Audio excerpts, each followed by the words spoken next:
Terungkap alasan Maya Estianty potong honor Pinkan Mambo.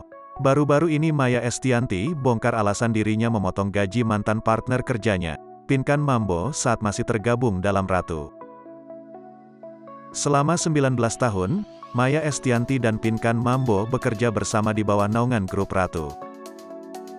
Selama 19 tahun pula Pinkan Mambo menerima pendapatan yang menurutnya tidak semestinya.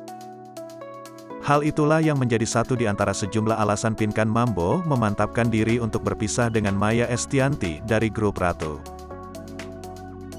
Setelah sekian lama berpisah, tampaknya ada alasan tersendiri dari istri Irwan Musri tersebut memberikan gaji sedikit untuk Pinkan Mambo.